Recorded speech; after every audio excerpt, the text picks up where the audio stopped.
দিচ্ছি আজকে জরুরি সকল সংবাদ বাংলা সংবাদ। প্রথমে জানাবো সেনাবাহিনী কতদিন মাঠে থাকবে সিদ্ধান্ত সরকারের, জানিয়েছে সেনা সদর। এরপর জানাবো ভারত বাংলাদেশের বিরুদ্ধে প্রচারণা চালিয়ে যাচ্ছে, সতর্ক থাকা উচিত বলেছেন মির্জা ফখরুল। সর্বশেষ জানাবো বদলে গেছে ৪৫,০০০ পুলিশের চেয়ার। এতক্ষণ শুনছিলেন শিরোনাম, বিস্তারিত থাকছে প্রতিবেদনে। আইন শৃঙ্খলা পরিস্থিতি নিয়ন্ত্রণে সেনাবাহিনী কতদিন মাঠে থাকবে তা অন্তর্বর্তী সরকারই নির্ধারণ করবে বলে জানিয়েছে সেনা সদর।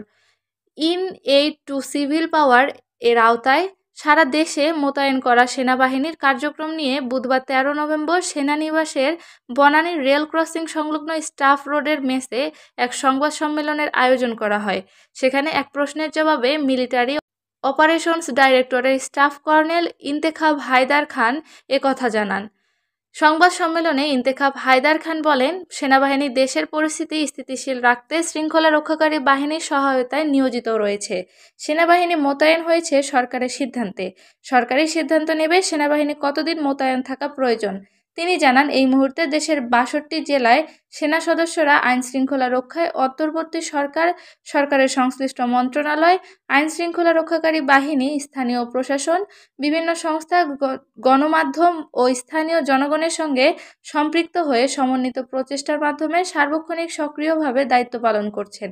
তিনি বলেন, বিরাজমান অবস্থায় দেশের পরিস্থিতি স্থিতিশীল রাখতে আইন শৃঙ্খলা রক্ষাকারী বাহিনীকে সহায়তায় সেনাবাহিনী নিয়োজিত রয়েছে। অস্ত্র, গোলাবারুদ উদ্ধার ও এর সঙ্গে সংশ্লিষ্টদের গ্রেপ্তারের পাশাপাশি দেশের শিল্পাঞ্চলে অস্থিরতা রোধে সেনাবাহিনী গুরুত্বপূর্ণ ভূমিকা রাখছে বলে উল্লেখ করেন ইন্তেখাব হায়দার খান। এই সেনা কর্মকর্তা জানান, দেশের বিভিন্ন শিল্পাঞ্চলে ৬ শতাধিক অস্থিতিশীল পরিস্থিতি নিয়ন্ত্রণে সক্রিয় ভূমিকা রেখেছে সেনাবাহিনী। কারখানাগুলোকে চালু রাখতে সংশ্লিষ্ট মন্ত্রণালয়, বিজিএমআইএস সহ সংশ্লিষ্ট সবার সমন্বয়ে বিভিন্ন পদক্ষেপ গ্রহণ করা হয়েছে, যার ফলে বর্তমানে দেশের ২,০৮৯টি গার্মেন্টস কারখানার মধ্যে প্রায় সবকটি এই মুহূর্তে চালু রয়েছে। ইন্তেখাব হায়দার খান জানান, ৭০০-র বেশি বিভিন্ন ধরনের বিশৃঙ্খল পরিস্থিতি নিয়ন্ত্রণ করেছে সেনাবাহিনী, যার মধ্যে শিক্ষা প্রতিষ্ঠান সংক্রান্ত ঘটনা ছিল ১৪১টি, সরকারি সংস্থা বা অফিস সংক্রান্ত ৮৬টি, রাজনৈতিক কোন্দল ৯৮টি এবং অন্যান্য বিভিন্ন ধরনের ঘটনা ৩৮৮টি। অবৈধ মাদকদ্রব্য উদ্ধার, মাদক ব্যবসায়ীদের গ্রেপ্তার, বিভিন্ন অপরাধী ও নাশকতামূলক কাজের ইন্ধনদাতা ও পরিকল্পনাকারীদের গ্রেপ্তার কার্যক্রমে সেনাবাহিনী সক্রিয় রয়েছে, জানান ইন্তেখাব হায়দার খান। বৈষম্য বিরোধী ছাত্র আন্দোলনে আহতদের চিকিৎসায় সেনাবাহিনীর প্রচেষ্টার কথা জানিয়ে তিনি বলেন, এখন পর্যন্ত ৩,২৯৫ জনকে দেশের বিভিন্ন সিএমএইচে চিকিৎসা দেওয়া হয়েছে। এর মধ্যে ৪৩ জন এখনও চিকিৎসাধীন রয়েছেন। এক প্রশ্নের জবাবে ইন্তেখাব হায়দার খান বলেন, মানবাধিকার লঙ্ঘন বা বিচার বহির্ভূত হত্যা প্রতিরোধে ব্যাপারে সেনাবাহিনী অত্যন্ত সচেতন। এটার ব্যাপারে তাদের সর্বোচ্চ নেতৃত্বে নির্দিষ্ট আদেশ রয়েছে। যে কোনো ধরনের পরিস্থিতিতে সেনাবাহিনী যেন বিচার বহির্ভূত হত্যা সংঘটিত হতে না দেয়। বিএনপির মহাসচিব মির্জা ফখরুল ইসলাম আলমগীর বলেছেন, ভারত বাংলাদেশের বিরুদ্ধে প্রচারণা চালিয়েই যাচ্ছে। এ বিষয়ে আমাদের সতর্ক থাকা উচিত, তা না হলে জাতি হিসেবে আমরা অনেক বড় বিপদের সম্মুখীন হব। বুধবার সকাল ১০টার দিকে ঠাকুরগাঁও শহরের কালীবাড়ি এলাকায় নিজ বাসভবনে সাংবাদিকদের সঙ্গে আলাপকালে তিনি এ মন্তব্য করেন। মির্জা ফখরুল ইসলাম আলমগীর বলেন, সামাজিক যোগাযোগ মাধ্যমের সঙ্গে যেমন ভালো কাজের সম্পর্ক আছে, তেমনি ভয়ঙ্কর কাজেরও সম্পর্ক আছে। এখন সামাজিক যোগাযোগ মাধ্যমে একটি প্রবণতা শুরু হয়েছে, বাংলাদেশের যে অর্জন সেটা ধ্বংস করার জন্য কিছু ব্যক্তি সুনির্দিষ্টভাবে চেষ্টা করে যাচ্ছে। এ বিষয়ে আমাদেরকে সতর্ক থাকতে হবে। আমরা এই মুহূর্তে আর একটি বিপর্যয় গ্রহণ করতে পারবো না। আমাদের মাথার উপর বিপদ আছে। ফ্যাসিবাদের প্রধান হোতা ভারতে অবস্থান করছেন। ভারত কিন্তু বাংলাদেশের বিরুদ্ধে একটা প্রচারণা চালিয়ে যাচ্ছে। এ বিষয়ে আমাদের সতর্ক থাকা উচিত বলে মনে করি, না হলে জাতি হিসেবে আমরা অনেক বড় বিপদের সম্মুখীন হব। ফ্যাসিবাদী আওয়ামী লীগ সরকার সফলভাবে জাতিকে বিভক্ত করে ফেলেছে বলে মন্তব্য করে বিএনপির মহাসচিব বলেন, এই বিভক্তিটা দূর করে একটা ঐক্যবদ্ধ জাতি চাই। গণতান্ত্রিক সমাজ ব্যবস্থায় বিভিন্ন মত থাকবে, তবে বাংলাদেশের স্বাধীনতা, সার্বভৌমত্ব, গণতন্ত্র, মানুষের অধিকার, এই মৌলিক বিষয়ে ঐক্য থাকতে হবে। জাতি হিসেবে আমাদের অসহিষ্ণু হলে চলবে না, সহনশীল হতে হবে। 17 বছরের জঞ্জাল সরানো 17 দিনও সম্ভব না, 17 মাসও সম্ভব না। তাই এই সরকারকে সময় দিতে হবে। তবে তাদের সব কটি সংস্কারে হাত দেওয়ার খুব বেশি প্রয়োজন নেই। সেটা নির্বাচিত যে পার্লামেন্ট আসবে সেই পার্লামেন্ট করবে। সংখ্যানুপাতিক নির্বাচনী ব্যবস্থার দাবি নাকচ করে দিয়ে মির্জা ফখরুল বলেন, এই নির্বাচন ব্যবস্থা আমরা প্রত্যাখ্যান করেছি। দেশের প্রেক্ষাপটে এই ব্যবস্থা সম্ভব নয়। নিত্য প্রয়োজনীয় পণ্যের ঊর্ধ্বগতি প্রসঙ্গে মির্জা ফখরুল বলেন, ছাত্র জনতার অভ্যুত্থানের পর আমরা যদি একটু ধৈর্য না ধরি তাহলে তো হবে না। মুহূর্তের মধ্যে সরকারকে নাকচ করে দিচ্ছি। অনেকেই অনেক কিছু বলছেন, কেউ বিপ্লবের কথা বলছেন, কেউ নির্বাচনের কথা বলছেন, আবার কেউ বলছেন এই সরকার ফ্যাসিস্টদের দোসর দালাল। তবে এখন যেটা দরকার, সহনশীলতার সঙ্গে জনগণ যেটা চায় সেটা জানা। আমরা যাচাই করে দেখেছি, জনগণ চায় সবার অংশগ্রহণে নিরপেক্ষ নির্বাচন। এই নির্বাচনকে সুষ্ঠু করতে যত রকমের সংস্কার দরকার সেটা করা প্রয়োজন বলে আমরা মনে করি। তাই আমরা বলে আসছি, যৌক্তিক সময়ের মধ্যে নির্বাচন দিতে হবে, আর তার রোডম্যাপটা সরকারকে দিতে হবে। অন্তর্বর্তী সরকারে উত্তরাঞ্চল থেকে উপদেষ্টা করার দাবিতে বিক্ষোভ প্রসঙ্গে মির্জা ফখরুল বলেন, এই বিষয়ে মন্তব্য করতে চাই না। এটা অন্তর্বর্তী সরকারের প্রধান উপদেষ্টার এখতিয়ার।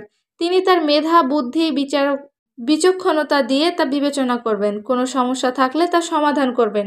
যদি দেখেন কোথাও কোনো অসামঞ্জস্য হচ্ছে, বৈষম্য হচ্ছে, সেটা তিনি দূর করবেন। আমি এটা তার উপরেই ন্যস্ত করতে চাই। তিনি তার কাজের সুবিধার জন্য যাকে নেওয়া দরকার তাকেই নেবেন। তবে এই ব্যাপারে সরকারের সতর্ক ভূমিকা পালন করা উচিত। উপদেষ্টা পদে যাদের নেবেন তারা যেন বিতর্কিত না হন, এ বিষয়টি লক্ষ্য করা উচিত তাদের নিজস্ব স্বার্থে। এ সময় মির্জা ফখরুল ইসলামের পাশে ঠাকুরগাঁও জেলা বিএনপির সাধারণ সম্পাদক মির্জা ফয়সাল আলমগীর, ঠাকুরগাঁও ৩ আসনের সাবেক সংসদ সদস্য জাহিদুর আল রহমান, পৌর বিএনপি সভাপতি শরীফুল ইসলাম, জেলা বিএনপির যুগ্ম সাধারণ সম্পাদক পয়গাম আলী সহ বিএনপি ও সহযোগী সংগঠনের নেতারা উপস্থিত ছিলেন। হাসিনা সরকারের পতনের পর পুলিশকে নতুন রূপে ফেরানোর চেষ্টা করছে অন্তর্বর্তীকালীন সরকার। এজন্য আইনশৃঙ্খলা বাহিনীর অভ্যন্তরে চলছে প্রাতিষ্ঠানিক সংস্কার। এর প্রেক্ষিতে 5 আগস্টের পর প্রতিদিন পুলিশের বিভিন্ন পদে আসছে নতুন মুখ। গত 3 মাসে বদলি ও পদায়ন পেয়েছে ঝড়ের গতি। এ সময়ে সারা দেশে পোশাকধারী 2,02,000 পুলিশের বিপরীতে রদবদল করা হয়েছে 45,042 সদস্যকে। সে হিসেবে প্রায় 25% পুলিশের চেয়ার বদলে গেছে। অল্প সময়ে এত সংখ্যক পুলিশ সদস্যের কর্মস্থল বদলের ঘটনা দেশে আগে কখনো হয়নি। নীতি নির্ধারকরা বলেছেন, কাজে গতি আনতে এই বদলি।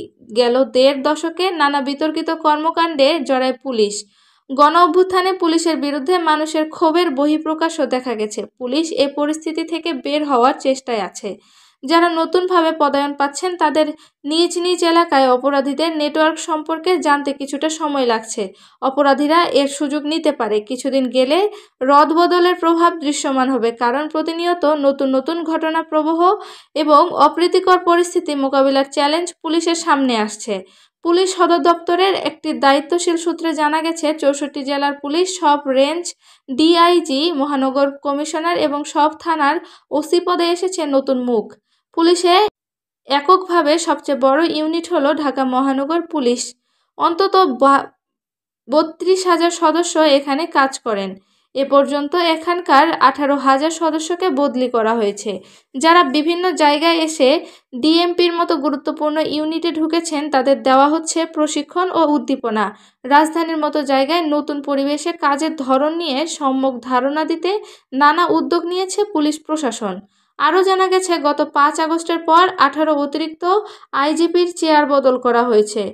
রদবদলের তালিকায় আছেন ডিআইজি 124, অতিরিক্ত ডিআইজি 161, পুলিশ সুপার 244, অতিরিক্ত পুলিশ সুপার 400, সহকারী পুলিশ সুপার 227 জন। এছাড়া নন ক্যাডার পদে রদবদল হয়েছে পরিদর্শক 2,112, পরিদর্শক 43, পরিদর্শক 294, উপপরিদর্শক 4,116, sergeant 188, TSI 27, SI 78, SI 4,668, TSI 57, ASI 245 এবং নায়েক 615। আর 3 মাসে কনস্টেবল রদবদল হয়েছে 31,424 জন। পুলিশ সদর দপ্তর সূত্রে জানা গেছে, বর্তমানে পুলিশে কর্মরত সদস্য 2,13,000, এর মধ্যে সিভিল সদস্য প্রায় 11,000 আর পোশাকধারী পুলিশ সদস্য 2,02,000। তাদের মধ্যে ক্যাডার পদের সংখ্যা 3,500, বাকিরা নন ক্যাডার। পুলিশ সদস্যদের মধ্যে কনস্টেবল প্রায় 1,75,000। পুলিশ বাহিনীর ক্যাডার সদস্যদের মধ্যে অতিরিক্ত আইজিবির পদ 22টি, ডিআইজি পদ 87টি, পুলিশ সুপার 586 জন। স্বরাষ্ট্র মন্ত্রণালয়, পুলিশ সদর দপ্তর ও ডিএমপি সূত্রে জানা গেছে, সরকার পতনের পর 6 আগস্ট পুলিশের মহাপরিদর্শক পদে পরিবর্তন আসে। নিয়োগ দেওয়া হয় মইনুল ইসলামকে। এরপর পুলিশের বিভিন্ন পদে একে একে বদল আসতে থাকে। অনেককে চাকরি থেকে বিদায় দেওয়া হয়, কাউকে কাউকে বিভিন্ন ইউনিটে সংযুক্ত করা হয়।